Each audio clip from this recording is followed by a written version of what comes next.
The idea of this, when we put this together, Jeffrey and I put it together, was that here we would have a couple of the senior researchers in consciousness studies talk a little bit about our background and how we got here in a very informal kind of way.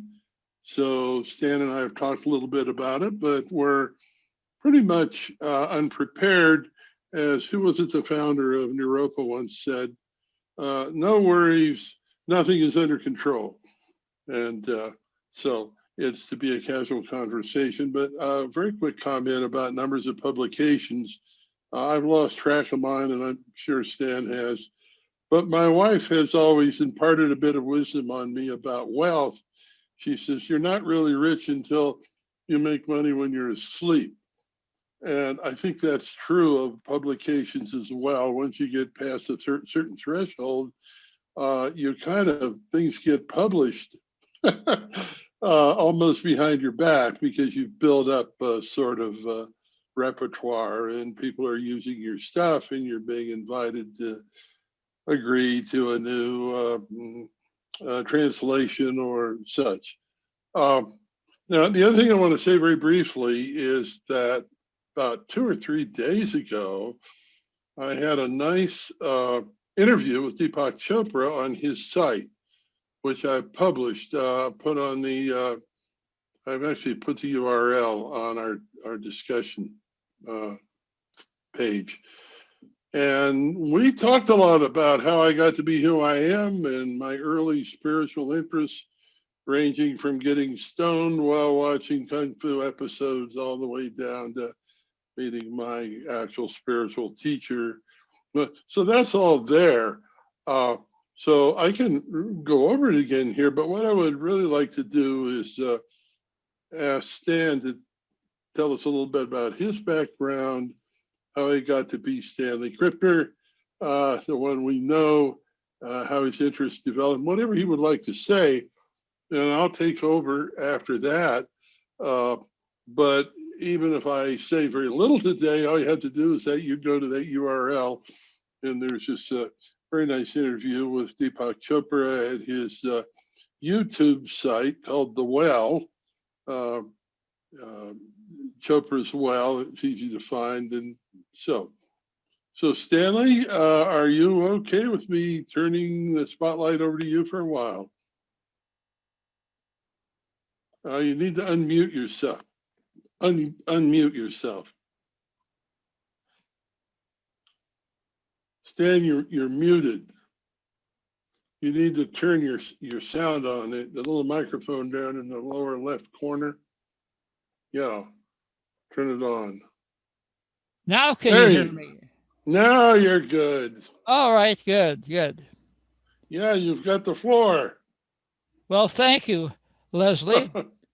I was quite flattered when Leslie invited me to do this review of my work in consciousness studies, and I was very much inspired by the interview that he had with Deepak Chopra, which I hope all of you have seen. Really a marvelous presentation. In terms of my personal work,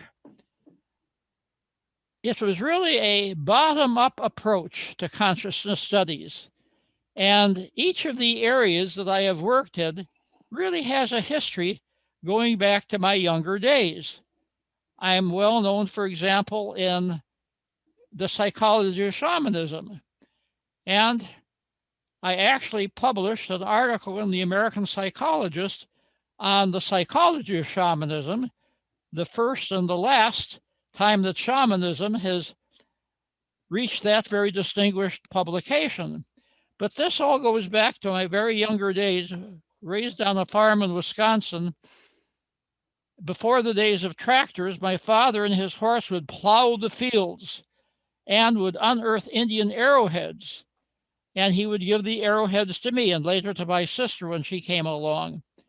Well, the Indian arrowheads prompted me to do some reading about the Rappahannock tribe, which lived in that part of Wisconsin, and other Native American tribes. And of course, in reading about Native Americans, I read about shamanism. And shamanism intrigued me very much. And it was sort of a side interest of mine for many, many years, reading whatever I could on the topic. And then when I was in New York City working at Maimonides Medical Center, I was invited to join a panel, and one of the panel members was Grandmother Twyla Nitsch, a Seneca shaman. This was my first contact with an honest to goodness shaman, and that really galvanized my interest. And of course, I'm very well known for my association with Rolling Thunder, the Native American intertribal healer, and he inspired me in many, many ways. And after he passed, his grandson and I actually wrote a book about Rolling Thunder, The Voice of Rolling Thunder, and edited the book, The Shamanic Powers of Rolling Thunder. So I have been very, very deeply involved in shamanism, Native American studies. I even have a Native American name, Wakostawashi, which is very similar to the Jewish term Shmuel, or good person. So that brings you up to date, a capsule summary of how I got interested in shamanism. And that, of course, is a continual interest of mine. I probably interviewed over 100 male and female shamans in different parts of the world, and the interest continues. Okay, let's shift now to another one of my interests, because I have published widely in the field of hypnosis. This all goes back to my high school days. When I performed a parlor trick, we asked for a volunteer, and the volunteer looked into a candle flame, and I said, I'm going to hypnotize you, and I'm going to hold up this plate. And you keep watching the candle flame, and now rub your hand clockwise on the bottom of the plate. Aha, you see, you can't figure out what's clockwise and counterclockwise. That shows you're deeply into hypnosis. Now rub your hand on the other side of the bottom of the plate. This, of course, all took place over time. Now bring your hand up and rub it on your right cheek. Now you had a moment when you couldn't figure out right or left. So now go to the left cheek. Well, what had happened, of course, was I had prepared a dish that had soot on the bottom. So when the participant was rubbing her hand on the bottom of the plate, it was covered with soot, and then was covering her face with soot. And I said, now you can barely recognize yourself. You're so deeply in hypnosis. And then we turned on the light, and she gasped. Here her face was streaked with black soot. And everybody got a big chuckle out of this. Well, then, of course, I began to become interested in legitimate hypnosis. And as soon as I had my PhD, I began to attend courses on hypnosis sponsored by the American Society for Clinical Hypnosis and the International Society for Clinical Experimental Hypnosis, of both of which I'm a fellow, by the way. And so, having formal training in hypnosis, I was able to use it in a variety of experimental settings. And also, I never used it for clinical purposes because I'm not a clinician, I'm not a psychotherapist, but I was able to wean a dozen friends of mine off cigarettes through hypnosis. And none of them had a backslide. So I'm very proud of that minor accomplishment in terms of the practical use of hypnosis. And as I say, I continue to publish in the field of hypnosis. I even have papers on hypnosis and shamanism, showing how shamanism and herbal healing worked largely because of the placebo effect, and the placebo effect and suggestibility takes us right into the field of hypnosis. So those two fields have sort of coalesced over the years. Also, I've done a lot of publications on post-traumatic stress disorder, the most recent being a book I co-edited with Eileen Searle and Kerwin Rockefeller, which had a book launch just yesterday, by the way, Integrated Care for the Traumatized. I've had as I say, 6 authored or co-authored or co-edited books on post-traumatic stress disorder. All of this goes back again to my younger days. I had a second cousin, Marcia Gates, who was very lively, very effervescent, always liked to see her at family gatherings. And then she became a nurse, was shipped to the Philippines, was captured by the Japanese, spent the war years under horrendous conditions, barely eating enough to survive in the Japanese of war camp. Came out of the camp, came back to family gatherings. She wasn't the same person. She was no longer effervescent. She was very moody and melancholy, saying, I'm looking for my bluebird of happiness. Well, as soon as I read about post-traumatic stress disorder, I thought, this is what Marcia was suffering from, PTSD. She had long since passed on, so my knowledge was too late to help her out. But this got me involved in PTSD to the extent that I began doing some work with combat veterans from Vietnam conflict, and pretty soon I was invited to a conference in Moscow, a health conference, and I decided to speak on PTSD. Well, this was so innovative.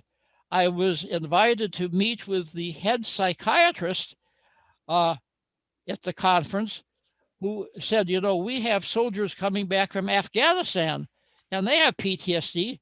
And so he wanted me to dialogue with him on treatment for PTSD. And of course, by that time, I was acquainted with the various therapies. All of this led to Haunted in Combat, which I wrote with Daryl Paulson, who indeed was a Vietnam veteran, and later to PTSD, History of a Disease, several other books, most recent being The Integrated Care for the Traumatized, which I say we're very happy with, and we had our book launch just yesterday. Well, not being a clinician, I do not treat PTSD patients myself, but I certainly have been a consultant on many projects, and all of this goes back to my experience with my dear cousin Marcia Gates. I can say for one thing, the city of Jefferson in Wisconsin has a Veterans Administration Center. It's now named after Marcia. So she's getting some recognition in addition to the credit I give her in the books that I write about the topic. Okay, so now let's pass on to another one of my interests, and that, of course, would be parapsychology. And that all goes back to a radio program back in my younger days, The Amazing Dunninger. Dunninger was a mentalist, and he would do amazing things over the radio, predicting headlines a week in advance, identifying intimate details from people in the audience, etc., etc. I thought all of this was for real. Only later did I discover this was all sleight of hand. He was a very skilled mentalist. And much to my surprise, I actually met Dunninger decades later because he was a guest of Bertolt Schwartz, a psychiatrist who knew him, and I was a guest, and we were in the front row to see the big magic show of the time, which involved sawing a woman in half. It was so realistic that blood and guts spurted right out into the audience. And then for a modest sum, you could walk up on the stage and see how it was done, all sleight of hand, of course. Well, in the meantime, I had taken my interest in mentalism into the University of Wisconsin, and I wanted to invite Dunninger to speak at the University of Wisconsin. And then my better informed colleague said, this is a mentalist, it's not for real. Well, then, just by chance, I was taking a course in philosophy. A. Campbell Garnett, a noted philosopher, the only theist in a bevy of atheists in the philosophy department. And he's the one who told me, well, this is being studied scientifically by J.B. Ryan at Duke University. That got me interested in legitimate parapsychology. And I invited J.B. Ryan to speak at the University of Wisconsin. I was head of the forum committee that invited guest speakers. And much to my delight, he showed up, even though the psychology department is adamantly opposed to it. And I ended up being invited to Duke University to visit him. And that led to eventually my appointment as director of the Dream Laboratory at Maimonides Medical Center, where we did 10 years of intensive study on telepathy in dreams. This recently was reviewed in the International Journal of Dream Research because the studies that we did have now been replicated by several other laboratories. So despite what critics will say, yes, we have a good record of replication of that work. It's all a matter of history. And I continue, of course, to do some work in parapsychology one way or the other. Well, now let's shift to psychedelics. How did I get interested in psychedelics? Back in 1974, there was a Life magazine article about Gordon and Valentina Wasson. They were mushroom experts. Gordon Wasson was a well-known banker in Boston, and they had gone to Mexico to track down the sacred mushroom. Common knowledge was that the Spaniards had eradicated all of the mushroom work because people could visit God directly, not through the priest, and so they actually punished anybody that was taking sacred mushrooms. However, it hung out in Oaxaca underground, and Maria Sabina was the shaman, the curandera, who was the most famous for the veladas or the mushroom ceremonies. And Gordon Wasson and his wife came to the city of Huatla de Jimenez and asked about whether they were taking the sacred mushrooms. And, oh, no, we're good Christians. We don't do anything like that. And Maria Sabina spoke up and said, Jesus Christ came to me in the mushroom session. And Maria Sabina said that I've been directed to share this with you. Well, the name of the article in Life magazine go back to 1974, and it's something like mushroom hunting in Mexico. Very descriptive title. It's easy to track down, easy to find out.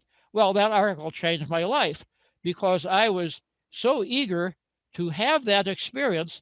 Little did I know that a few years later, I would be at the American Psychological Association, and Timothy Leary would be reporting on his psilocybin experiences. At that time, he was very academic, very legitimate. The room was packed. I remember actually sitting on the windowsill, and he was doing this work at Harvard. I sent a letter to him volunteering for the experiment, and I actually was accepted just before the government closed the project down. And the timing was very good because Timothy Leary invited me to a party that he was having at his home in honor of Allan Watts. And Allan Watts did a wonderful, entertaining monologue at the party. And of course, later I got to know Allan Watts personally, and my knowledge with Allan Watts, that led me into my whole history of interest in Eastern traditions, meditation, contemplation, and the contemplative arts. And so a lot of spin-offs all came from that Life magazine article. Even more than that, I was eventually asked to speak at the Psychedelic Science Conference because of my work with Salvador Roquette, the Mexican psychiatrist, who took me to Mexico so I could actually meet Maria Sabina. What a thrill. I never could have imagined this happening in 1974. And I had two momentous visits with Maria Sabina in her home, and the remarkable spin-offs from that Life magazine article continue. So, of course, the other area that I'm well known for and that I've contributed to is dreams. And not only dreams and ESP, but dreams in general. I've done probably dozens of articles about dreams, gender differences in dreams, dreams and personal mythology, etc. And all of this goes back again to my younger days. I began remembering dreams, and I kept a dream journal actually. And then there was a popular psychology column in the newspaper, and very often the author would talk about dreams. So I was a very avid reader of this column, and that led me to read anything I could about dreams. And the uh, interest in dreams then sort of coalesced when I was working at Kent State University with children with learning disabilities, and I was attending Parapsychological Association meetings, and then out of the blue, Montague Ullman said, "Look, I have money to set up a dream laboratory, and the dream laboratory needs a director. And everybody has turned me down because we only have funding for 3 years." Well, I jumped at the chance, and I gave up my tenure at Kent State University, and um, I went to New York City, and the 3 years actually stretched into 10 years. And during that time, we did the probably historic dream research. By the way, somebody has flashed on the screen all the information about that 1957 Life magazine article, Seeking Magic Mushrooms in Mexico. Thank you for your diligent quest. So now everybody can go back and read that article. Maria Sabina's name was not mentioned. She was given a pseudonym. But of course, people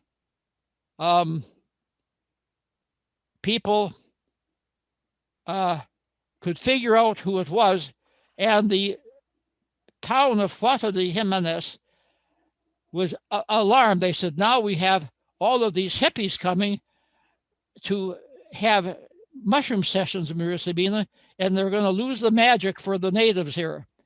Well, they didn't lose the magic, but the natives of Huerta de Jimenez said, well, we're going to have to kill her. They said, no, she's so old, we'll kill her son instead. And they did. They killed her teenage son.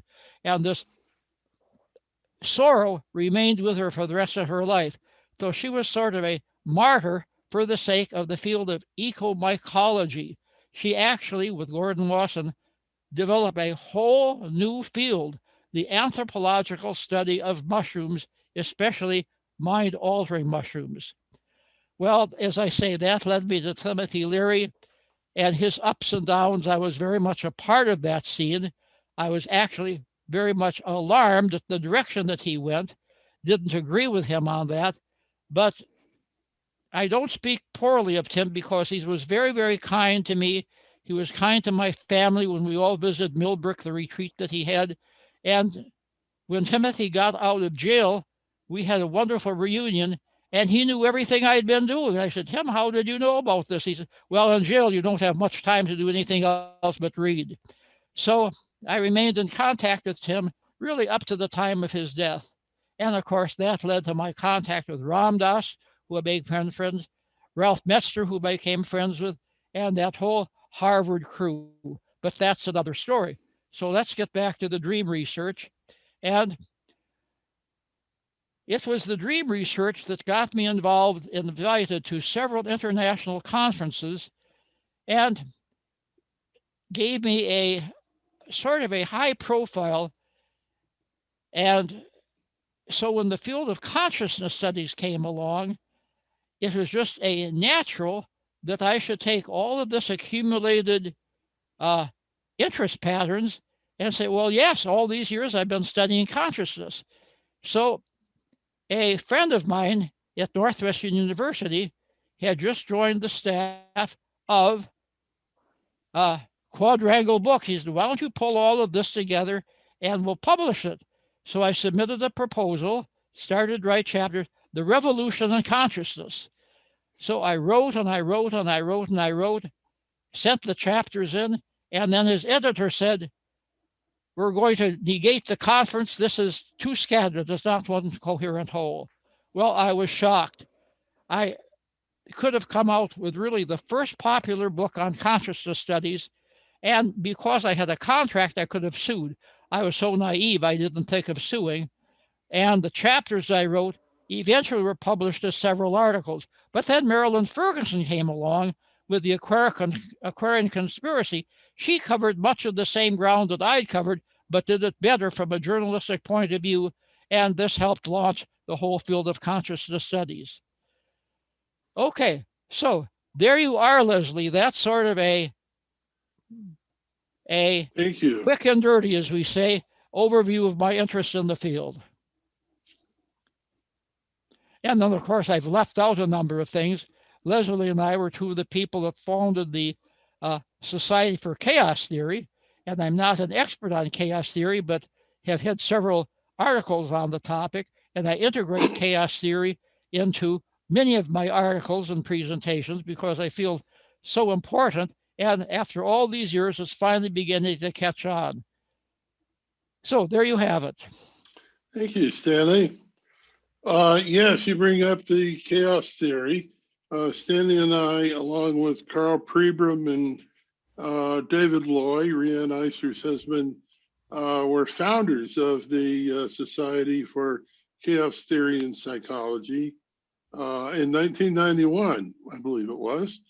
It was at Saybrook. We had our first meeting at the Saybrook Institute with Stanley's help to set it up, and that society's been going ever since. They have an international journal that continues to publish several volumes of proceedings. I was co-editor of the first two, as a matter of fact, and it's gone on.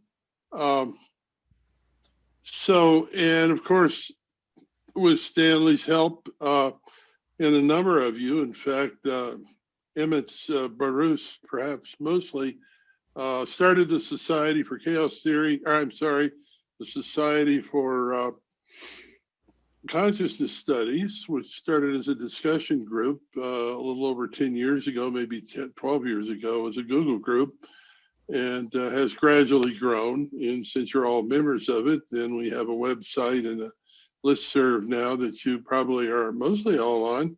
I won't say too much more about that, but I'm very happy about the way that has grown. Before I get back to earlier things, I want to also mention that I'm now working with some people and just about to conscript Alethea, if she's still around, as inducted for cover. I'm about to work on a center located here in Ecuador, physically, Cuenca, Ecuador, on consciousness, ecology, and transformation. That's going to be, oh, great. She's okay. Wave your arms in the air. You're going to get elected. You get hired. We may need a director. God knows.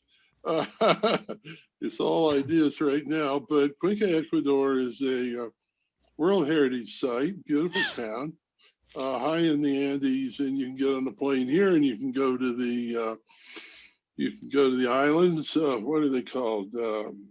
Galapagos Islands. You can see the blue-footed boobies there, which are birds that my wife has dedicated her life to seeing. Or you can go the other way down into the Amazon forest, take a canoe and interact with indigenous people there. And so we have some groups here in Cuenca that are working on that front as well. So we thought it'd be a good place to start an institute and have some events actually here in Cuenca when the times are better for that. But of course, with the internet, location isn't so important. So I'll talk to you more about that, Alethea, as time goes by. Well, I mentioned Alethea because she said she's going to move to Cuenca. So we're trying to find her and her husband a good place to live here. So those are some of the projects I've really been involved with. In terms of my background, it seems like when I was a kid, and I'm a little younger than Stanley, but when I was a kid, it was in the early 1950s, we first got TVs, and there was a show called I Led Three Lives, about an agent that was working against the communists who were everywhere at that time. filtrating society. And in some ways, I feel like, in a very different sense, I've led three lives. One of the things I really admire about Stan is the breadth of his interests, the different areas he has topical interest in, that he's contributed to, that he's just fascinated by. And that has not been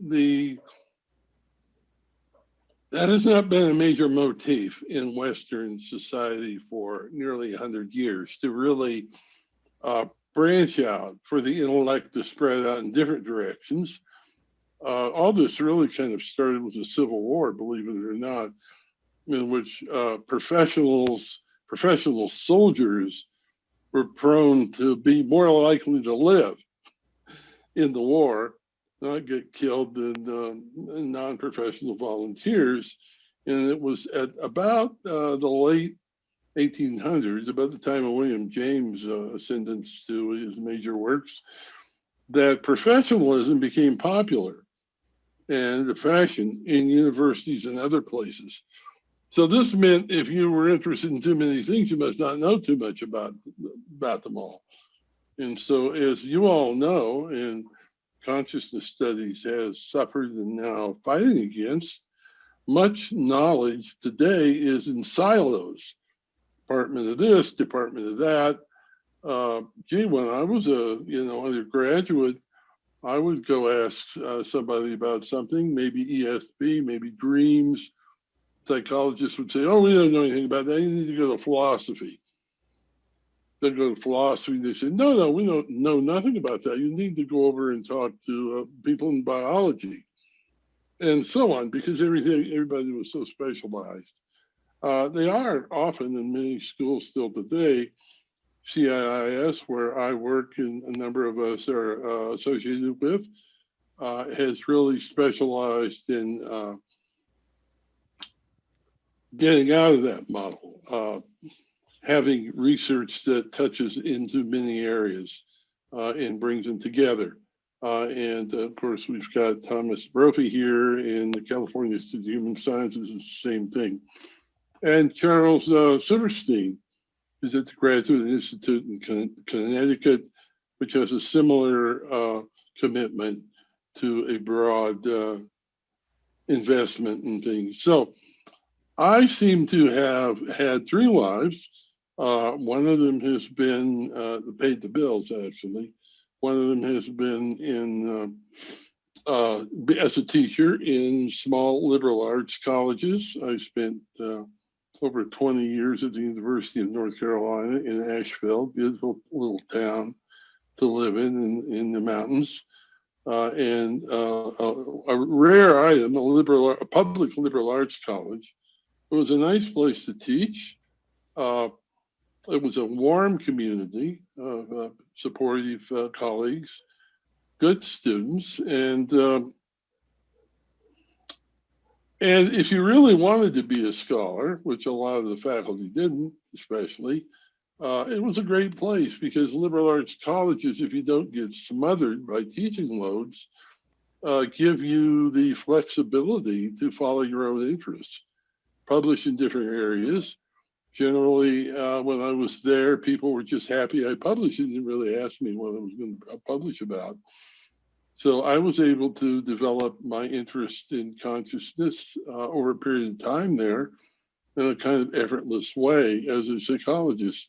I also taught in the humanities there.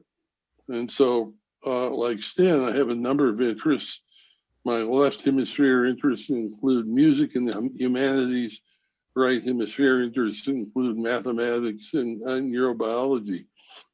So I was able to learn something about those, and eventually began to get more and more interested in the topic of consciousness, which was pretty much new in the 80s and 90s, early 90s. So I went from there until eventually arrived in California, where all of my friends were. I knew a lot of the people in Nashville, but my real friends were all in the Bay Area. And one of my good friends, 15 years ago or so, was Alfonso Montori, who was a young faculty member at the California Institute of Mineral Studies, was starting a PhD program there and looking for a senior faculty member to be involved with their new PhD program. So I was the one. I claim to be the last senior, quote unquote, senior male to be hired to a full-time core university faculty position in California. Sometimes I add Caucasian to that, but yeah, I was amazing. I was actually hired into a core faculty position to kind of start that program, and forced to move to San Francisco.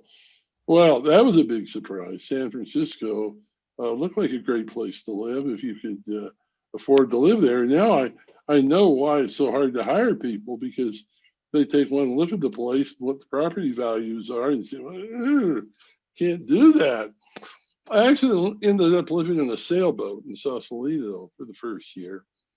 And it was a great experience. I wish I could afford to keep the sailboat and live in Ecuador as well. I loved living on the sailboat. My wife learned to sail. We both love water. But sailboat, even a nice size one in Sausalito, is a fairly small place to spend the winter. And it's fairly expensive, actually. It turns out that my present flat in Ecuador, which I won't go into in detail, but it's large and quite a few, 4 bedrooms, for example. I couldn't buy a garage for that in Sausalito or North Bay anywhere, as a matter of fact. So we ended up moving to Santa Rosa, where my wife eventually became a city council member for a number of years. But so I had that interest in consciousness studies, but it sort of divides between the two hemispheres, I think, and that's something I want to really do some research on, think about more. If you look at theories of consciousness and who's doing consciousness studies and who's talking about consciousness, it seems to me, especially after reading Gilchrist's book, The Master and His Emissary, I should mention that in the 80s, I published a whole bunch of articles on the left and right brain. So I do know something about it. And Stanley helped me with some of these. We published together. We published articles on dreaming in the brain, for example. There's a whole line of them. So what Gilchrist did with that book, which has been out for a number of years now, is he kind of reopened the whole area, because I think everything was kind of worn out. The theory was kind of worn out. It was getting too popular. It was getting too shallow. And Gilchrist in The Master and His Emissary really gave us a whole fresh perspective on it. And part of that perspective, I think, is that trying to understand consciousness, there are sort of 2 realms that you're all familiar with, really. One of them is a kind of phenomenological feeling state, embodied way of thinking about consciousness. And the other is a kind of cognitive, intellectual, even mathematical, neurological, algorithmic way of thinking about consciousness. And these 2 don't seem to have gotten together. So that's one of the projects I'd like to work on and encourage you to work on. I got this idea really from Gary Lockman, stealing some fire from him, as it were. I was reading his book on esotericism and esoteric or occult masters or writers in the U.S. Nice book. He's got a whole section on Gilchrist there, because he was trying to figure out why esotericism or occultism in the West has always been sort of suppressed. What's going on there? Well, he finally decided, in simple terms, that it's a right hemisphere process. And since the left hemisphere has been trying to take over the world since the Renaissance, which you can read about in The Master and His Emissary, and I think he's right. Smarter you are, the more you can put down the other side of the world than your own brain. And some of the great minds have battled between these two. I think Carl Jung, for example, wanted to be a scientist and logical, no nonsense person. The other side of it was a raving mystic, and the two sides battled together. Actually, my dear friend, member of the early chaos theory, Ben Goertzel, who was a mathematician and computer programmer, he's the guy that designed Sophia, for example, the talking robot designed to look like Sophia Loren. Sophia Loren? Audrey Hepburn, cute little thing. So you can go on the internet and talk and see him talking to Sophia. But Ben Goertzel has been, since he was a young man, now he's getting older, I guess, but he's still a lot younger than I am. He's been interested in the nature of intelligence and the nature of consciousness. And he pointed out that some very bright people have this battle going on between the two sides of their nature. He didn't refer to it in terms of the brain 10 years ago when he was writing about it, but I just mentioned Carl Jung wanted to be a logical, well-accepted scientist, and the other side of him was a visionary mystic occultist, whether you liked it or not. Ben also wrote about Nietzsche. Nietzsche, of course, wrote these very dynamic, logical books, essays, making philosophy with a hammer. And at the same time, he was this mild-mannered, easily touched guy that actually grabbed a horse on the street to protect it from its owner, who was beating it with a whip. And so this battle was going on constantly in Nietzsche as well. And Goetzel's written about a number of remarkable people, and some not so remarkable. I guess I'm one that's not so remarkable, but I do have these two sides. That I originally wanted to be a mathematician and cosmologist. I found the mathematics difficult. And the astronomers I knew were spending many, many hours going over numbers all the time in the dark. It didn't seem like a lot of fun to me. So I ended up drifting in the direction of psychology, Jungian psychology. This was back in the day of the beginning of humanistic psychology, which captured me, and I became one of the early humanistic psychology students, and eventually one of the early humanistic psychologists. So I followed this in the direction of consciousness studies and the human potential movement, which was quite exciting back in the 60s and 70s. Stan knows as much or more about it than I do, I'm sure. So now I'm thinking to get back. I'm not just drifting completely. Excuse me about the dog. I should go beat them. They've been doing good. Yeah, I've got two corgis, Bonnie and Clyde, and they bark every time my wife comes in the door. Who's that coming in here? And so there they are barking. She must be back from shopping today. So where was I with this? I think if you look at the theories of consciousness, you've got people like Dan Dennett, and you've got theories that either reduce consciousness to algorithms, if you don't mind. And you've got theories along those lines as well that are not really internal theories. So there's this whole set of theoretical material that one of our members here, there she is, Abra, she's written a dissertation proposal that's really quite wonderful. One of these days we may give her a degree if she keeps it up. So she's interested in part in what are called external theories, extended consciousness. It's just out there. It's what you see, and there's no big mystery to it in a way. There's a guy from Italy. I forget his name, but Abbott was recently doing a forum with him. He's a big proponent of extended consciousness. I am not.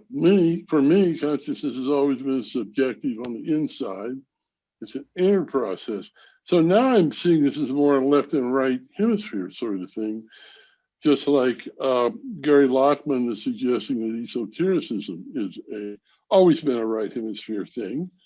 And it was a big deal in the Dark Ages and in ancient times, but since the Renaissance, the left hemisphere has been getting the upper hand and getting nasty and aggressive, and puts down the right hemisphere and puts down that kind of knowledge. But my point is, when you think of consciousness, do you think of feeling and embodied awareness? Do you think of phenomenology? Do you think of an extended presence? Or do you think, as Dan Dennett does, of algorithms and cognitive processes? And of course, very bright guy, and his books are fascinating. So now I'm beginning to think that our field of consciousness studies has that kind of split right down the middle. And we can talk about which one is which and look for a theory that embodies both, perhaps. Anyway, I'm sort of drifting because I did this really much more autobiographical interview with Deepak Chopra just a couple of days ago, and I put the URL for it on the web. You can go get it. And he was interested in how I got interested in spirituality, how I got to be the person I am. So I'm taking advantage of the bully pulpit here just to talk about some ideas that happen to be on my mind right now. The only other thing I'll say about my history, if of any help to anyone, I was a disaster in school. I have been and am dyslexic. Language is very difficult for me. I don't have any difficulty with talking, as you can tell, and grammar, but I can't spell my own name unless I really have a spelling checker. And as a result of this, I went through high school, was a very mediocre student. Every year was encouraged not to push any further because I probably couldn't make it. And I went through college with many professors telling me, I'm so sorry, I should give you an A, but given your spelling, I just can't do it. So you're going to B instead. When I got interested as a senior in undergraduate school, in humanistic psychology, I wrote to Abraham Maslow about going to graduate school at Brandeis. And he wrote back, he said, oh, I'd love to have you here, but given your spelling, you don't want to come. And it turned out that that was very good because the other faculty there treated his students like dirt because they were all behaviorists. They had no respect for him. And Maslow himself was a very hard-nosed guy. He wasn't easy to get along with, you know. Michael Murphy of Epsilon refers to him as a humanistic Nazi. So he wrote back, it was very nice. He said, go to the University of Florida, study with Sid Gerard. Sid Gerard was the second president of the Association of Humanistic Psychology.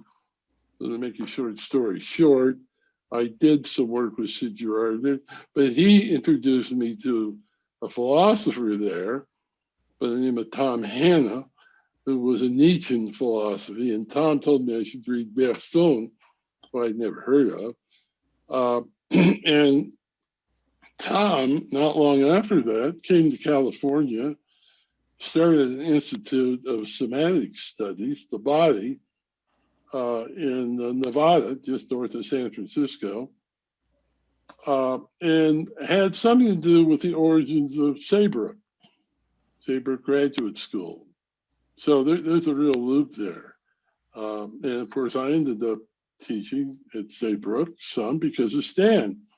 I'd met Stan in the Chaos Society. Actually, somebody told me we were trying to find a place for a meeting for the first Chaos Society meeting. He said, call Stanley Krippner. I said, who is he? Well, he's at Sabre. Call him up. So I did. I called him. I got Stan on the phone. Never heard of Saybrook either. And I said, we want to have a meeting. We want to start Chaos Society. Can we come and, use your facilities? Instead said, well, this all sounds good to me, but I just got back from South America. I've been working with shamans, and I still have some drug residue in my system. Give me a couple of days for my head to clear, and we'll talk again. And he called me back, and he said, I talked to the president, it's all fixed. So we all came to Saybrook, and had a wonderful time. Stan was a great host. Thank you, Stan. Started the society.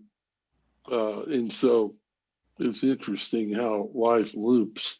What's his name, the writer, who wrote Cat's Cradle? Who wrote Cat's Cradle? And Kurt Vonnegut. And in Cat's Cradle, he refers to this structure called the Kabbalah. Can't remember just how to pronounce it. But it's a collection of people whose fates are intertwined for reasons that you'll never understand. And they may not even live near each other. And I think part of my collection involves Stan, Saybrook, a lot of people here, there in California, and a lot of you here today. So I think I've talked enough. If we have a couple of minutes for questions or whatever, thank you very much. You've been very kind, and I hope I've entertained you a little bit with my stories. Stan, would you like to say something else, or Jeffrey? Yes, there was a question, and if I read it correctly, the question involved Albert Korzybski. Is that right? That's right. Okay.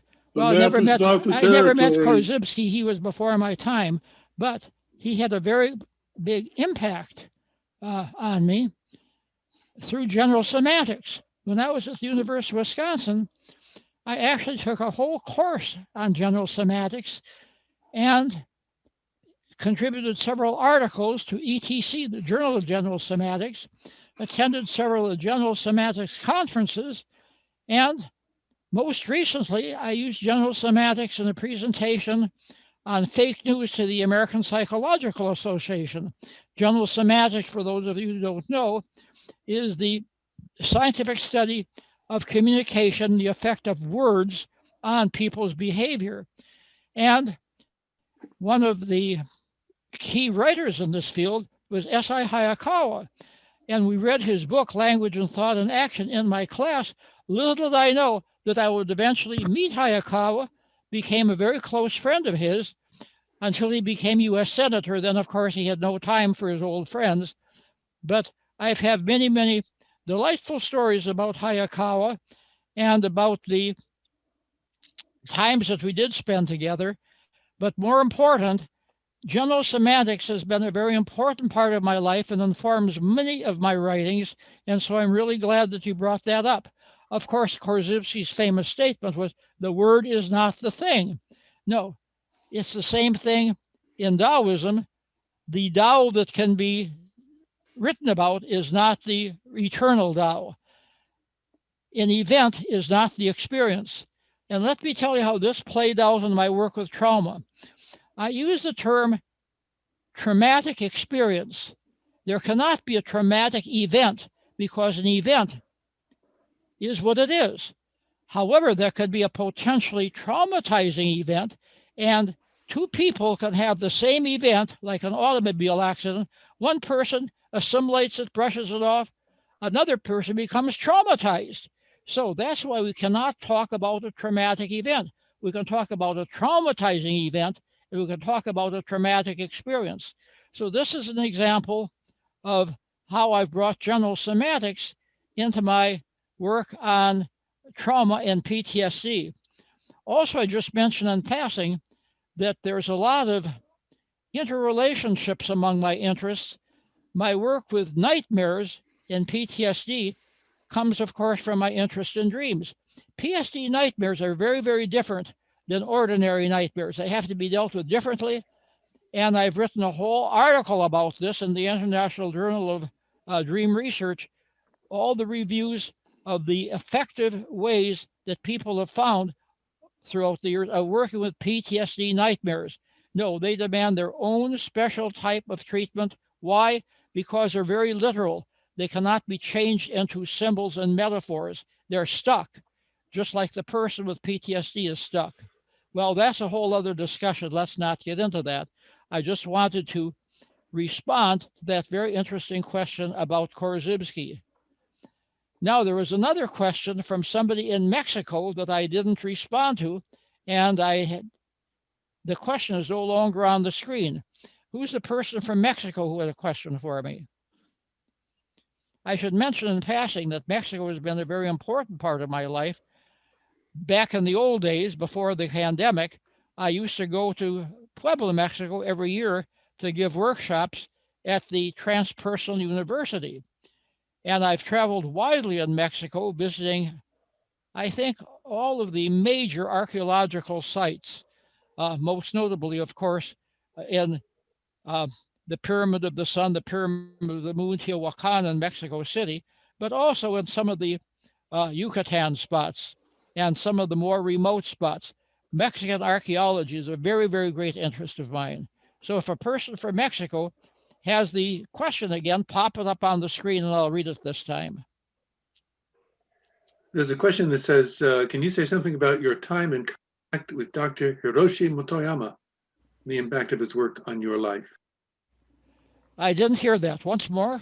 Could you say something about your time and contact with Dr. Hiroshi Motoyama? Oh, good heavens, and the yes. impact of his work Yes, of on your course. life? Of course. When I was at Duke University visiting J.B. Rime, a frequent visitor of his was Hiroshi Motoyama. And Hiroshi Motoyama, for those of you who don't know his work, of course, Thomas Brophy does. He works very closely with him. The Motoyama was a psychologist, a physiologist, and a Shinto priest. And he ran his own institute for decades, while still is going under the direction of his wife. He wrote numerous books. I visited his laboratory when I was in Japan. I've mentioned him in some of my writings because he has a very, very unique spin on transpersonal studies. And he actually invented the device, the AMI device, which is actually being used experimentally at the California Institute of Human Science. And I wish it could get more salience. It seems to be a very effective machine to measure parameters of human experience that are often ignored. And I think that Motoyama is unjustly overlooked by people in the field. And one reason being that his books are a little, of course, English is not his first language, a little bit difficult to fathom or understand. So I'm really glad you brought the issue up. I hold Motoyama in very, very high regard, and I continue to correspond with his wife. So thank you for that question.